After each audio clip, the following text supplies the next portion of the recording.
ರವಿಚಂದ್ರನ್ ಅಶ್ವಿನ್ ಭಾರತ ಕಂಡ ಹೆಮ್ಮೆಯ ಸ್ಪಿನ್ ಮಾಂತ್ರಿಕ. ಇದೀಗ ರವಿಚಂದ್ರನ್ ಅಶ್ವಿನ್ ಅವರ ಬತ್ತಳಿಕೆಗೆ ಮತ್ತೊಂದು ಸಾಧನೆ ಸೇರಿಕೊಂಡಿದೆ. ರವಿಚಂದ್ರನ್ ಅಶ್ವಿನ್ ಅವರು 500 ವಿಕೆಟ್ಗಳನ್ನು ಪಡೆದಿದ್ದಾರೆ.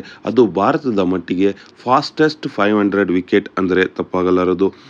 ಈ ಹಿಂದೆ ಅನಿಲ್ ಕುಂಬ್ಳೆ ಅವರು 500 ವಿಕೆಟ್ಗಳನ್ನು ಪಡೆದ ಸಾಧನೆಯನ್ನ ಮಾಡಿದ್ದರು.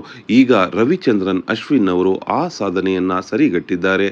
ಆದರೆ ವಿಶ್ವದ ಮಟ್ಟಿಗೆ ಮುತ್ತಯ್ಯ ಮುರಳೀಧರನ್ ಅವರು ರವಿಚಂದ್ರನ್ ಅಶ್ವಿನ್ ಅವರಿಗಿಂತಲೂ ಹೆಚ್ಚಿನ ಫಾಸ್ಟೆಸ್ಟ್ ವಿಕೆಟ್ಗಳನ್ನು ಗಳಿಸಿದ್ದಾರೆ.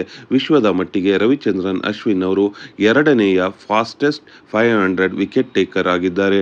ಈ ಸಾಧನೆಯನ್ನು ಮಾಡಿ ಭಾರತಕ್ಕೆ ರವಿಚಂದ್ರನ್ ಅಶ್ವಿನ್ ಅವರು ಮತ್ತೊಂದು ಹೆಮ್ಮೆಯ ಗರಿಯನ್ನು ಮೂಡಿಸಿದ್ದಾರೆ. ಇವರ ಸಾಧನೆ ನಿಜಕ್ಕೂ ಅಪಾರ.